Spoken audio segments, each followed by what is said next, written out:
Hey everyone, Wes Dove here with Dove Development Consulting.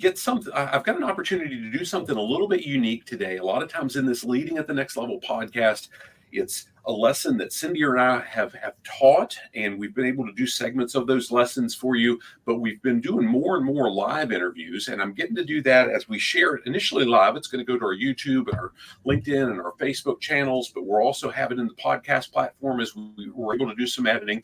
But we've got an opportunity today. I get to talk with Daniel Jones. He's a professor at the University of Nevada Reno. He'll talk more about that, but we've got an opportunity to talk about some really cool stuff. Before I do that, I want to make sure you know that this Leading at the Next Level podcast was really designed as a show built to provide you ongoing support for your leadership journey, wherever you're at. How can we tool you up, whether riding down the road, accessing from a PC, whatever it is? How can we make sure that your leadership journey is more effective and you're able to make a lasting impact on the people that you serve? That's what leadership is all about. So before Dan and I really dive into some of the awesome work that he's done around the toxic traits in the workplace and what he's branded as the Dark Triad, I want him to share a little bit about himself, because he and I've gotten to chat a little bit before today, but also in in kind of a prep session for this, and just fascinating background. So Dan, go ahead and share a little bit about you, maybe some personal, professional. Give us something so the audience can connect and know who Dan is. Thank you, Wes. So my name is Daniel Jones. I got my Ph.D. in personality and social psychology from the University of British Columbia back in 2011. And it was actually my mentor, Del Paulus, who coined the term the Dark Triad. I just hopped on board of that. And I've been studying this type of stuff for about 2 decades. And unlike a lot of people who get into research as me-search, this was actually one of the topics that I just found raw curiosity driving me. So it wasn't any kind of like personal trauma or anything. But what was interesting about my journey through this is as I continued down this line of research and I started to learn more about these manipulative types, there were things in my past that I realized associated with them that were very dormant. And I was like, that was manipulation. I was led astray. And so that manipulation and coercion and things that the things that I dealt with that had filled me with doubt and fear were eventually replaced with clarity and peace as I began to realize this was not me. This was a manipulative process that had fallen upon me. So, you know, I want to start also by saying that everybody's been manipulated. This is not something that is unique to me or unique to you if you're listening. These people are out there, and while it's a fraction of the population, they account for a good chunk of the harm. And just for the connectivity, I love hearing that background. I love hearing how you got there. I heard you mention British Columbia. Before we came on, we were talking a little bit about the guitars. For the folks seeing this on a video recording somewhere, you see guitars over each of my shoulders. You mentioned somebody in Maryland, I think you said, that was your guitar teacher. Where have you lived? You're in Reno right now, but where else have you been? What's some of your history? So I grew up in northern New Jersey. I did school in southern New Jersey. Then I did a year at the National Institute of Drug Abuse in Baltimore, Maryland as a pre-doctoral. Then I moved to the University of Arizona to do a experimental social psychology program. I actually did not work out there, so I left that PhD program, took a year, lived in Costa Rica to do travel and cross-cultural research, try to get my feet back into a PhD program. Once you've been, you know, kind of left the PhD program, it is really hard to get back in. A lot of people have questions, rightfully so. I had a lot of support from 2 professors in particular at University of Arizona who never stopped believing in me. AJ Figueredo and Jake Jacobs actually are their names. They're really great guys. And Del Paulus at University of British Columbia took a shot on me. And so I wound up moving to Vancouver. And then, of course, I did a visiting professor position at Lincoln, Nebraska, found my way to El Paso, Texas for legal psychology. And then I found my way to Reno, Nevada for management. So it's been a long journey. Outstanding. And I know you've got some dogs, and you don't have to share all the stuff about the dogs that we connected on that. So, and I'll be transparent, guys. If by any chance you all hear dogs in the background, those are mine. I'll take full responsibility. My wife and I've got 2 rescues, and there's just no control in them. Praise God, they're good dogs, but sometimes they're dumber than stumps. So anyway, on that too, right? So I do have 2 dogs, but I am actually new to the dog ownership. My pet for 11 years was a rabbit. I had a pet bunny that almost broke the world record for a lifetime. And I think it was all the Lucky Charms and the cereals I fed him. Like Pop-Tarts, Lucky Charms were kind of his staple. He was as smart as a tack bunny. And yeah, lived with me 11 years, died when I moved to El Paso. But he lived in Jersey, Baltimore, Vancouver, Tucson, El Paso, Lincoln, Nebraska. So he was a well-traveled rabbit and had a very happy life. But yeah, my two new dogs are my thing now. So that's awesome. So before we get serious, I've got to ask one question. So I'm an 80s hair band, just nuts, right? I love it. You've mentioned Baltimore a couple times. Are you familiar with the band Kicks? They retired last year. They're an 80s band, so it might be a little bit before your time. It was a little bit before. I mean, when I was growing up in the 80s, all I listened to was Phil Collins and Billy Joel. I was pretty tame. I didn't get into the hair or heavy metal or some of the really cool stuff until I was much, much older. So I'm sorry, but yeah. So I'll put my series hat back on. But yeah, the Baltimore, I couldn't take the pressure. And my wife is, if she's watching this right now, she just rolled her eyes like, dear God, whatever. So gosh, in our initial conversation, Dan, you shared something that you've seen folks assume about that toxic behavior in high-level executives, but also in the really high-skilled employees. And you've also often seen it then emulated in those people where they've like, hey, we've seen this person do it. They're really respected for their skill set, and we've seen them be toxic, blah, blah, blah. And then you mentioned that there was no statistical correlation to toxic behavior and high skill. Share a little bit about that here, and I think that can give a pretty solid foundation for us for the rest of the conversation.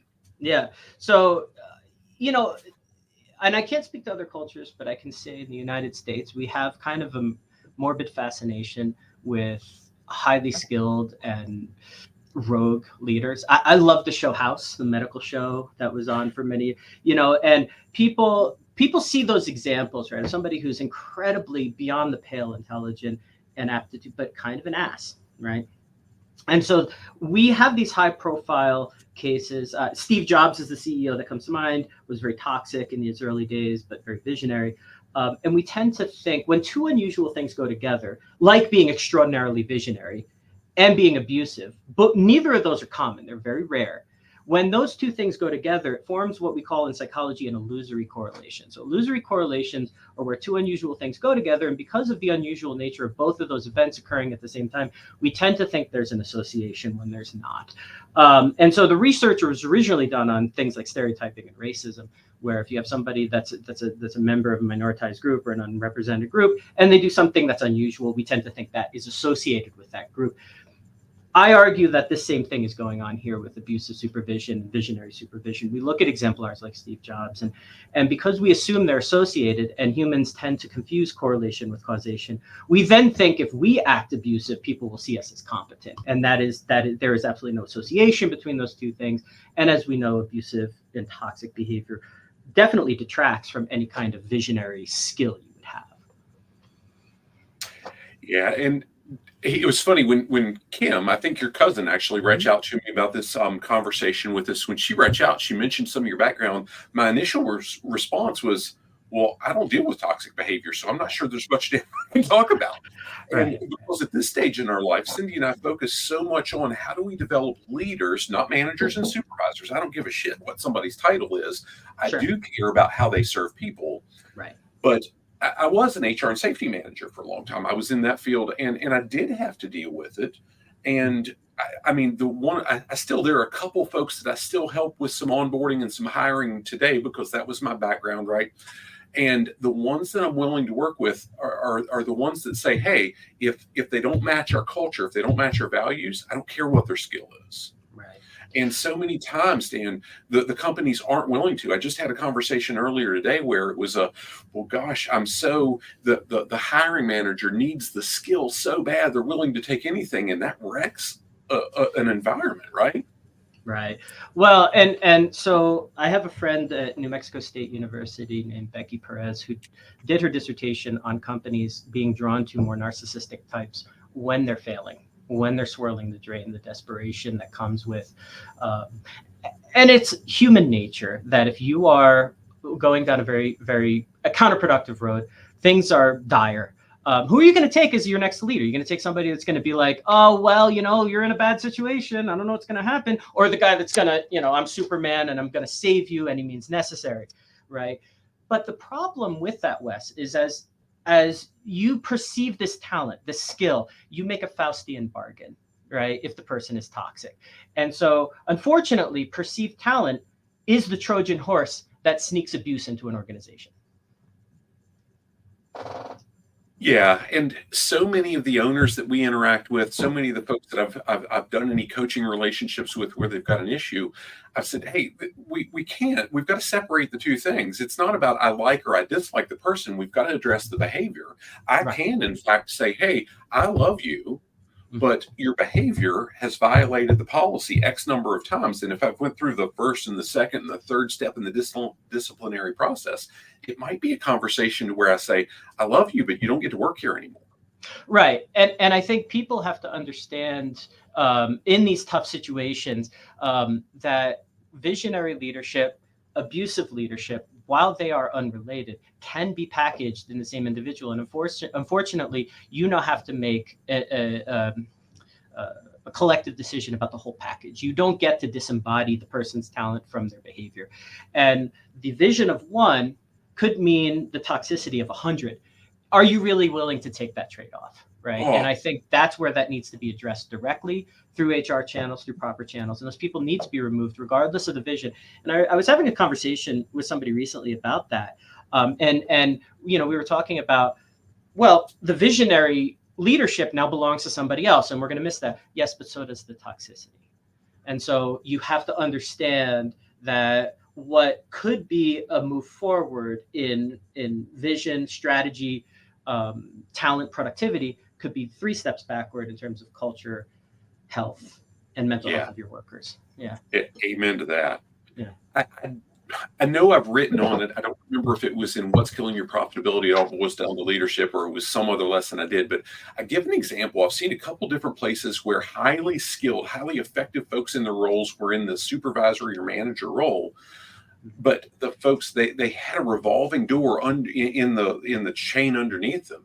And the new folks, there was never any hope of getting somebody up to speed, because by the time they were getting somewhat skilled, gosh, the toxicity drove them away. And the argument I always make is, which do you need? This person someday is probably going to leave or die, one or the other. Right. We've got nobody because they're running everybody else off. Right. And so there are several examples through the course of my conversations with leaders and workers that I can think of, where the individual is locked into the position and the employees are in a revolving door. And what upper management generally fails to see is that the turnover is costly at all forms, right? You should not have that culture and not have that continuity in workers, especially in an industry where turnover is unexpected, right? I mean, restaurants, bars, you expect a certain level of turnover as kids, college kids, for example, that work there, move on, graduate, things like that. It's not so damaging as an organization where turnover really is damaging, right? And so you have this toxic leadership and people are moving away, taking their skills elsewhere. But what ends up happening, Wes, is a lot of times the toxic leaders or supervisors or whatever, they've already prepped or groomed the upper management. And that's often why they're not removed. So in a conversation I had with a consultant many years ago in Brazil, he was telling me that he worked with an organization. He was trying to tell them, look, you have this person that needs to be removed. And they said, yeah, no, we think the workers are just being sensitive, right? Because he went to the top management initially and inoculated them to the complaints they were going to. He said, look, I'm going to do my job. I'm going to make the trains run on time. I may have to crack some skulls to do it. And because he was in with the upper management, top management team, they refused to remove him because they perceived these complaints that started to come in as evidence of him doing his job. Does that make sense? It does make sense. And unfortunately makes sense, I should say. it 100% makes sense. And unfortunately, I mean, you're right. I mean, that's a piece that I hammer all the time. The cost of turnover is huge. I mean, all the stats I see are anywhere from half of someone's annual salary, and that's usually an entry level position, to as much as 5 times. And that executive, that higher level manager, it can cost 5 times their annual salary to replace them, get the new person spun up, all the different things. And so often, the executives, the bean counters, if you will. Sorry for any bean counters out there. Yeah. They're not seeing the indirect costs. They're only looking at, here's what the ad cost, here's what the sign-on bonus costs, and so on. And they're missing some of the things that aren't. I'm not going to use the word intangible. I'm going to say they're harder to make them tangible. That's right. I'd like to add, actually, I was a bartender for many years, and I started bartending in Tucson, Arizona. And there was a bar that I signed on for. I was very excited to get the job. And the owner of the bar was a very bad leader and not a nice guy. So he had a reputation for putting the hammer down on his bartenders. The women bartenders had to hug him before their shifts. It was a really creepy situation. And he set up a situation behind the bar where he had me taking the beer orders, but other bartenders would take the drink orders, which made no sense because you'd have somebody waiting in line, 10 people come up, and I'll say, well, I can get your beer, but you got to go get back in line to get your Long Island iced tea. Made no sense. So at the end of the night, I went up and I said, look, this situation created awkwardness. I explained I was fired the next day. I said, get new bartenders. And his bar went under. But that's an example of even an industry where it's designed to accommodate for turnover. High turnover, you're going to drive your business underground, right? Into the ground, I should say. Yeah. And those, interestingly enough, those are 2 chapters that I wrote about in my last book. And I'm going to at some point write a book about there's no profit if we don't have people. Now, with this conversation, one of the things after you and I initially spoke and set this up, I saw you share something on LinkedIn that showed, it was called the narcissistic abuse cycle. Mm-hmm. And if you're willing, kind of talk about that a little bit, share how you've seen it impact work environment when that person in the leadership role, and Dan, I absolutely refuse to call that person a leader because, hey, sitting in the car, the garage don't make me a car. Right? Being in the role don't make them a leader. When they're exhibiting that behavior that was detailed in that cycle. Mm-hmm. Well, in order to answer where that came from, I have to give a little background on the study of these personalities, the Dark Triad, Machiavellianism, psychopathy, narcissism. When I first started studying them, I went back and I actually read Niccolo Machiavelli. I actually read Sun Tzu and the Art of War, because I wanted to try to get into the headspace of Christie and Geist and where they were coming from in developing this construct.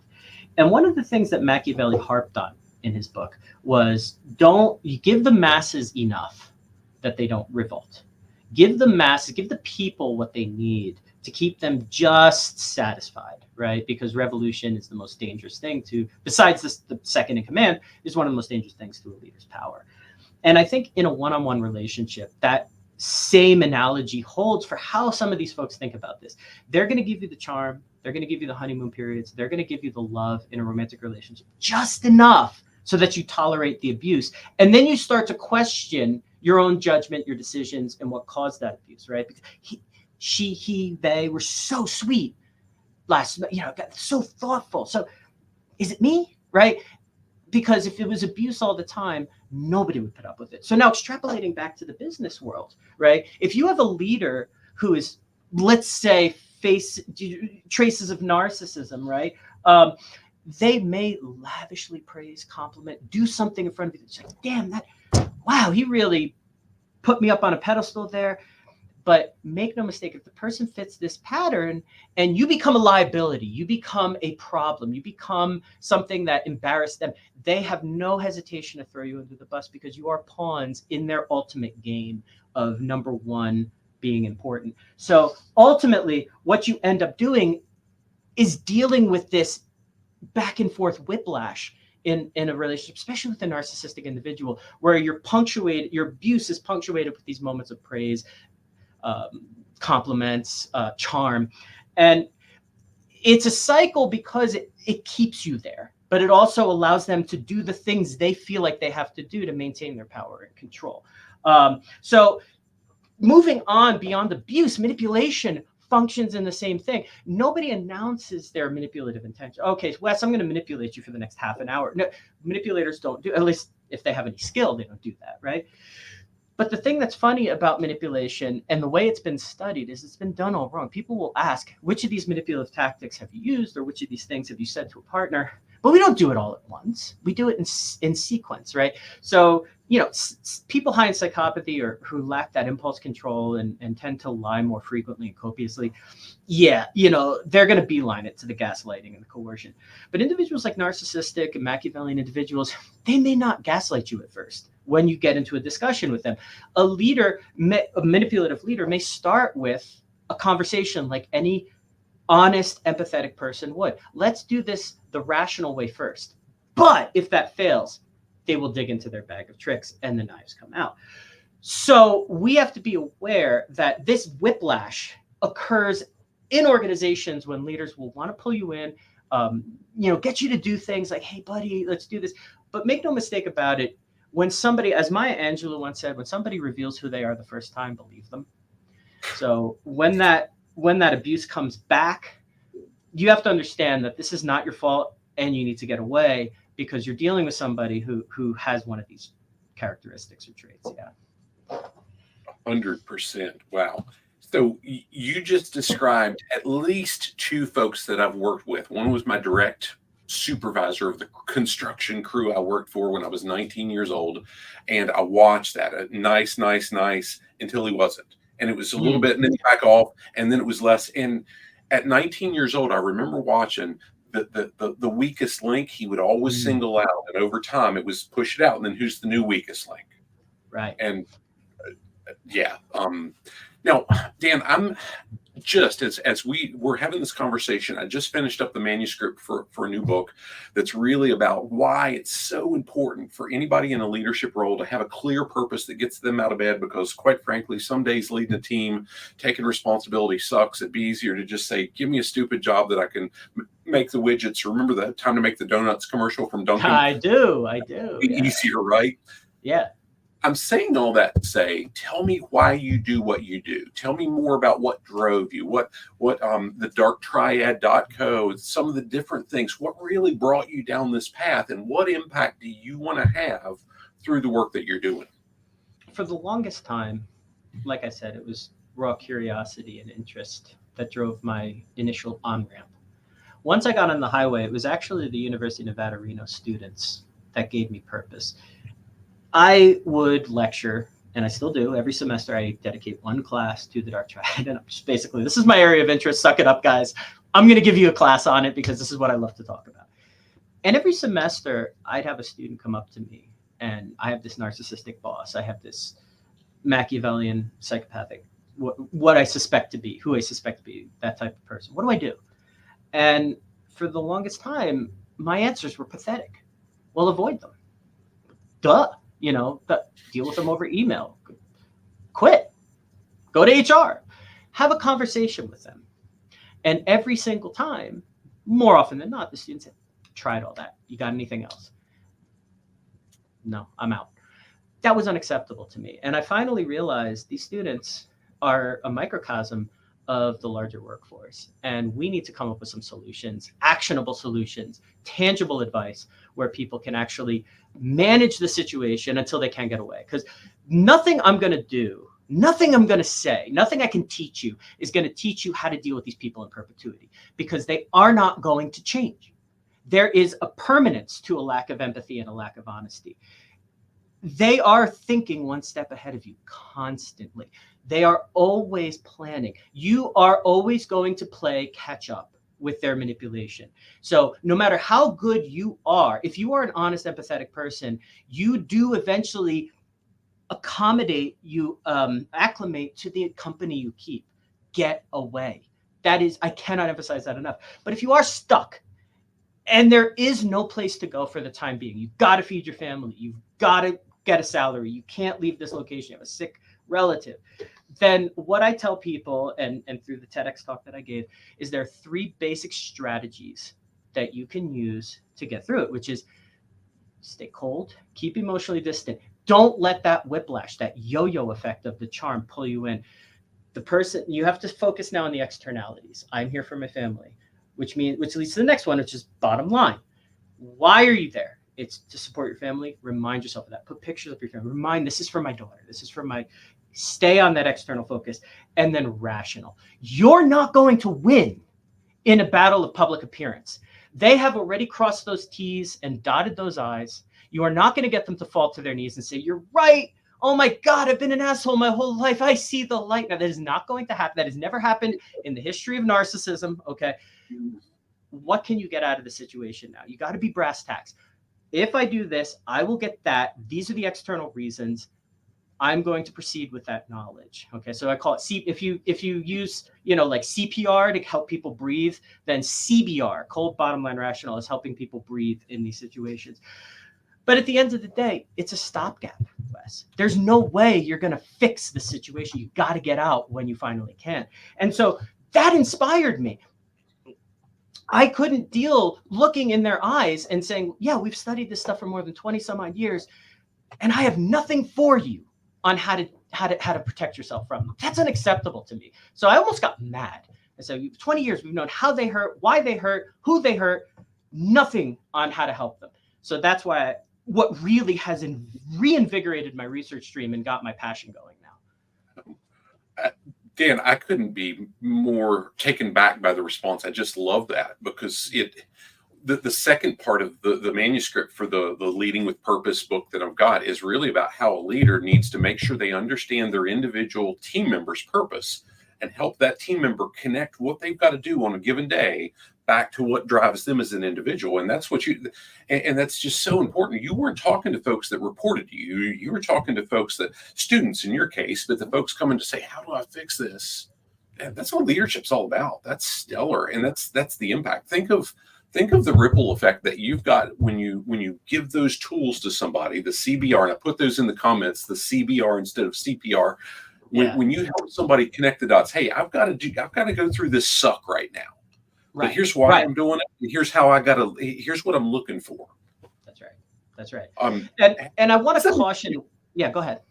I'm sorry. How does that make you feel about, here's the impact I can have if somebody listens to me, how it can change their life?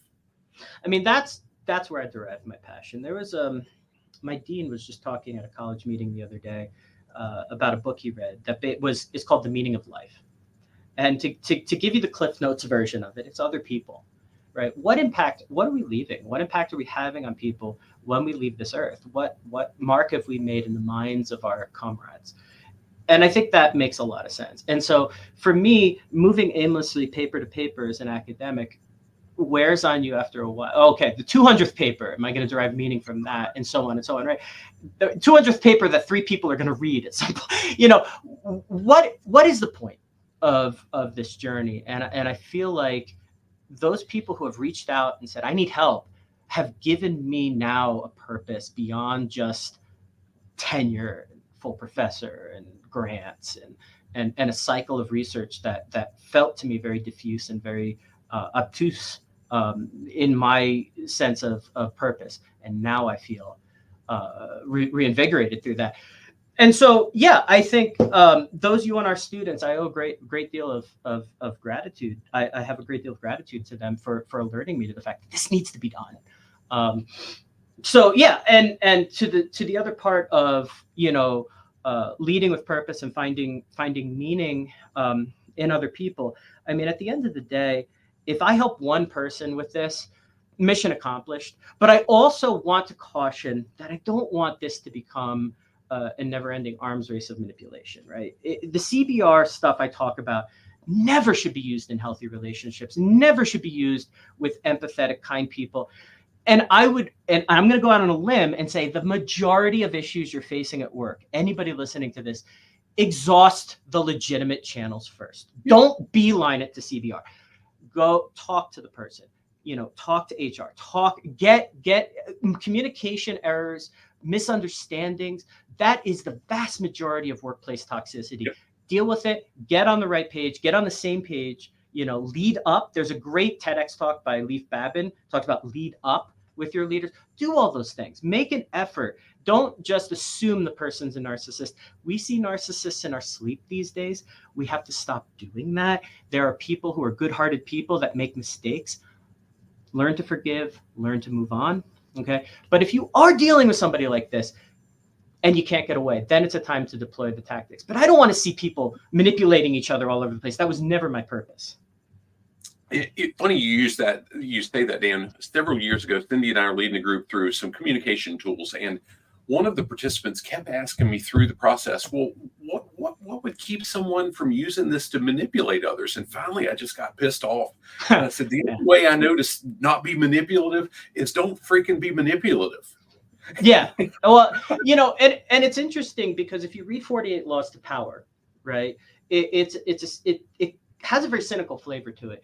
And, I heard through several channels that the author never intended it really to be this weapon. It was really a defense. It was really how to handle these tough situations. And I can't agree more. At the end of the day, you have to answer to yourself, higher power, if you believe in a higher power, stuff like that. What's stopping somebody from commandeering these tactics and becoming a better Machiavellian? I suppose nothing. And that's the risk I'm willing to take, because I want to ask somebody who challenges me on that front. And it's a legitimate challenge, but I want to ask, what's the ethics of saying nothing and letting people suffer, right? I balanced that trade-off before I presented the TEDx talk. I balanced that before I've advocated for these tactics. There are some people who are legitimately going to say, oh, all right, arms race. Now I'm a Machiavellian. Now I'm going to become a better Machiavellian with this advice and things like that. I'm willing to accept that trade-off for somebody out there suffering with an abusive leader who can actually not deteriorate mentally, not take it out on their family, not suffer, and be able to defend themselves in some kind of way. Yeah. And at the end of the day, there's always going to be some form of evil in the world. And I mean, that the only way it succeeds is when good men do nothing, right? So exactly. That's right. So, at the end of the day, and I can't emphasize this part enough, Wes, I want to build off what you just said because it's super important. You can't change them. Let it go. Move on. Because there are some people who, to their core, don't have humanity. And at that point, you have to switch into survival mode, take care of what you can with the cards you've been dealt. But going after them, and I've never been an advocate of revenge. Actually, there's a great scholar from Virginia Commonwealth named Everett Worthington, who has done a tremendous amount of research on forgiveness. And he advocates, at the end of the day, this revenge, tit for tat, it goes nowhere. So yes, if you can forgive, move on, but get away, you're not going to change them. Well, so Dan, just before we started this conversation, I had a coaching session with one of my lifelong friends. He's owned several successful businesses and so on, and he had made a social media post recently saying, "Hey, just because you're family doesn't mean I'm going to let your toxicity be in my life." Right. That's right. And we're talking business primarily, but the same thing goes with family too. Hey, we've got to be good people, and sometimes we just can't own that and control it. I completely agree with you. Family becomes a very tricky situation where you are blood, you are bound, but that doesn't mean you have to be vulnerable. That doesn't mean you have to be bowled over and destroyed. Yep. So, they talk about that there is a lot of people will advocate for setting boundaries and setting, narcissists see boundaries as challenges. They see them as opportunities and a gauntlet that's been thrown down, not a boundary as good empathetic people would see it. And so with family, it becomes incredibly tricky, but you ultimately are responsible for your life. You do what you can to maintain the cohesion of the family. But at some point, you have to make a choice, because if the toxicity is going to take over, what kind of life do you want to lead? Right? Yep. And it's your life. Yeah, I mean, I remember telling I'm going to say a toxic employee once to say, hey, when there's cancer in a body, the surgeon cuts out the cancer. Yeah. If you're choosing to be that cancer in the organization, I'm going to be the surgeon. Yeah. Well, and I think there are ways of handling different types of toxic personalities. Some, depending on the severity and depending on the other types of situations they find themselves in. So we just recently published a paper. It hasn't come out yet, so you'll get a sneak preview that's not even on the internet yet, where we found that all humans, and this was researched by the famous Albert Bandura on what's called moral disengagement. And he finds that there are 6 or 7 kind of higher level tactics people use to feel good about themselves, even though they're doing something pretty crummy. So things like advantageous comparison, right? Well, yeah, I mean, so I do whatever. It's not like I'm smoking crack, right? Or I stole a couple $1,000s. I'm no Bernie Madoff, though, right? Stuff like that. And it ultimately leads them to disengage their sense of self-sanction so they can do immoral things and still feel like a moral person, right? And so what we did was we dug into the 1960s literature on psychological inoculation. And what we did was we inoculated people to those rationalizations, those higher order rationalizations. And what we found was it had no main impact, but it impacted those high in narcissism the most. If you inoculate narcissistic people to these disengagements, they actually act ethically. Because at the end of the day, a narcissist still has a superior identity and needs to feel good. They just have a hair trigger for entitlement and rationalization with their deceptive acts. If you take those tools away, they struggle to be unethical. Now, it had no impact on those high in Machiavellianism and narcissism. But I bring that up because individuals high in Machiavellianism, often if you put very strong guardrails around the situation and you make the symmetries such that this crime, this action, this antisocial behavior is just not worth it, your expedient path is the honest one, you're going to find Machiavellian individuals will generally, not always, but generally adhere to that path because it is the most expedient path to success. So making sanctions, again, with these workers, these employees, these toxic, abusive, exploitative bosses, make it not worth their time. If they're high in Machiavellianism, you will curtail a lot of that behavior. Now, the one that all bets are off for is psychopathy. I still have no solution for that, but can't win them all. Yep. No, this is fascinating. You've in digging through your website, and again, that's in the comments. I don't know if it's posted to the LinkedIn side, but it's in the Facebook and YouTube streams, and I'll get it later. DarkTriad.co. Mm-hmm. On that website, you've got a few different assessments, and my perspective is these are assessments you and your peers have created, maybe you specifically. Walk me through the one that's titled, "Do you know a toxic person at work or in your life?" Yeah. So it was incredibly tricky. And as a work on these assessments, in order to finally arrive at something that I'm ready to put complete faith behind, it's going to be a few more permutations. But here's the thing. These people are not, you don't know why somebody's being toxic. You just know the behavior, right? So what we tried to do in developing these assessments was isolate behaviors that were observable and that wouldn't really be committed by somebody who didn't have this callous and manipulative streak in them, right? So one of the items is laughs at somebody in pain, right? Now, I don't know if you've ever done that, Wes. Somebody's genuinely in pain and you laugh at them, but I would suspect no, because that's pretty callous thing to do. Lie on an observable contract, right? That's a pretty brazen thing to do. So you're not going to see that too often from somebody who just was pushed through circumstance. That's going to be something that only somebody like that is committed. Now, again, I encourage people to take the assessment. It is pretty accurate. We are still validating some of these questions, but ultimately what it comes down to is, has this person displayed callousness and manipulation, and in what form? And Machiavellianism is the hardest one to assess because they live their lives shrouded in secrecy. So how can you ultimately observe Machiavellian behavior from somebody who is constantly trying to obfuscate the purpose and the reason behind what they're doing? It is incredibly tricky. So one of the things we've taken to also is asking some questions about oral contracts, oral agreements, things that can't be proven, and then looking for contradictions, right? I was a consultant on a case once where they said this guy was a charlatan, but they had no paper trail. Constantly, the guy was always making backdoor deals, constantly leveraging personal, romantic, social, professional connections to leverage startups and investments and funding. And that's Machiavellian behavior, right?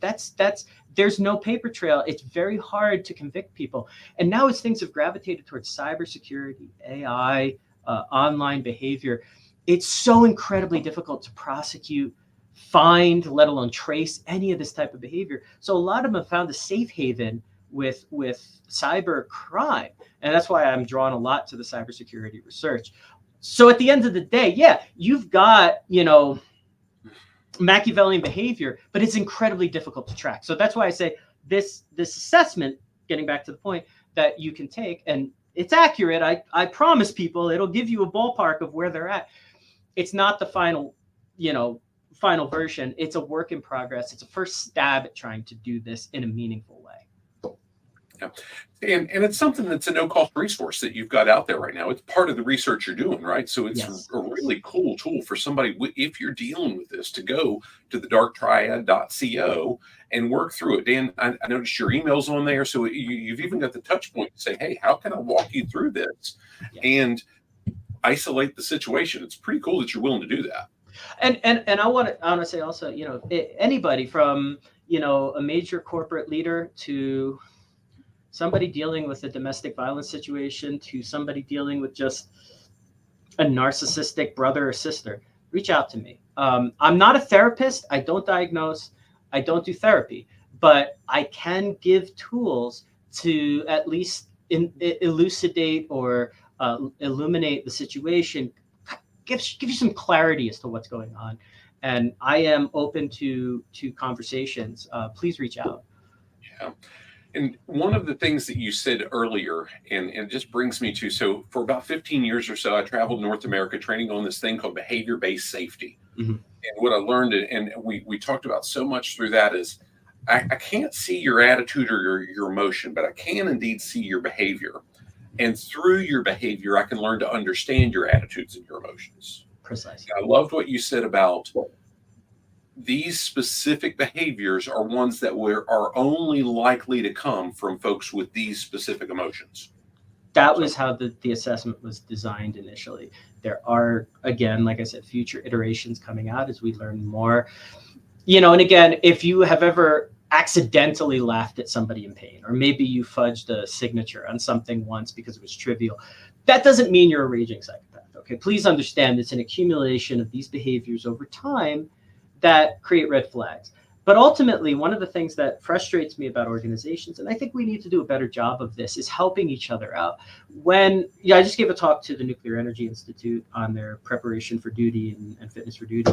And one of the things that people would say is when they call for a reference and the person was toxic, very often they'll say, well, we can't discuss it. It's an internal matter. It's confidential. Because they don't want to give a bad referral because they want their dumpster fire walking away.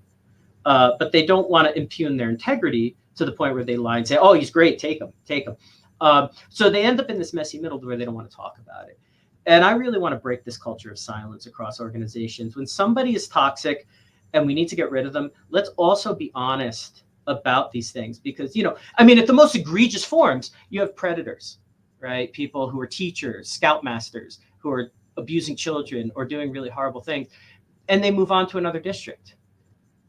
Problem was not solved. Yeah. Your problem was solved, but you've just dumped that problem onto new vulnerable kids. And and you alluded earlier to, in times of crisis, people who do nothing.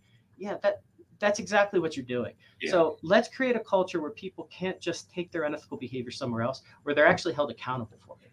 Well, here's the HR nerd that comes out in me a little bit. Unfortunately, in our litigious society, most of the rules are written in a way through employment law to say that as an HR professional, I can't give you good or bad because I'm on the hook. If I give you good feedback and the person turns out to be a train wreck, I'm liable. If I give you good or bad feedback and it keeps you from hiring them, I'm liable. So it's almost, and I mean, in many corporate environments, and quite frankly, I've counseled many of our clients to say, hey, and your best case scenario is to say, here's their dates of employment because of the laws around it. And to the point, and where I'm going with that, Dan, is it really puts us to where we're forced, because of the threat of legal action on either side, to allow bad behavior to permeate. So let me clarify, and I'm glad you brought that up, Wes. I am not blaming the HR professionals covering their ass. I am not. I think this has to be a grassroots movement from the very, very bottom up or top down, whatever you want to call it, with respect to law, with respect to the way we conduct our society. This has to become the norm now. Whether laws need to change, whether corporate cultures need to change, I don't care. But you cannot have abusive people moving around without recourse. It just isn't right. We do have a paper that we looked at. We scraped FINRA data from financial investors. We haven't published it yet, but and we find that people who move around a lot tend to have two traits. They're either unethical or they're ambitious. Now, how can you tell the difference between somebody who's moving around from ambition? And we have preliminary data suggesting if they've never stayed in one place ever for very long, that's the red flag. They can't stay in one place for very long. Now, somebody like I was at UTEP for 6 years. I've been at UNR for 6 years. I have established that I think I can be trusted, right? But if it was 8 months, a year at every place I've been, look at the red flags. And the other thing is we need to train HR professionals from onboarding companies to we can't talk about it translates into stay away. Fantastic. And yeah, make no mistake, I'm not excusing it. I'm giving them No, I understand. And again, I'm not trying to repudiate anybody who just is doing their job. I think this has to be a culture-wide, a society-wide movement where we don't let people off the hook because they moved and left their dumpster fire behind, because they're going to light a new one where they arrive. Oh, and it's not if, it's when. Yeah, it's when. It's not. Yeah. So we could go through that 6 ways from Sundays. So Dan, we're beyond 45 minutes, and I'm okay with that. But is there anything that you would like to share just to kind of put a bow on it? If somebody's walking away from this, what's the one takeaway that they need to understand? And I would even ask if you're willing to put, like I say, I've got the Dark Triad in the comments, but if you're willing to put, if you want to do an email address, whatever that contact information is in the comments, you're welcome to do that as well. Because it's some cool resources you've put together, and I love that you're addressing it, as opposed to my initial response saying, well, shit, if they're toxic, I don't want to deal with it. Well, the reality is we have to. We have to. And you're going to encounter one or more of these types of people at some point in your life. I always joke with people, if you've dated more than 3 or 4 people in your life, usually one of them was a narcissist. It's almost like a rite of passage. The one thing I would say more than anything else is take care of yourself, because this is not your fault. You find these people get their hooks into you and you kick yourself. You say, I should have known. What the hell was I thinking? What the hell were we thinking? We've all been there. So please, please, please, if you take nothing away from this, understand that this is not your fault. If you can learn, if you can grow, if you can move, great, but move on from it. Get away from the person, especially if it's a romantic relationship. Get out.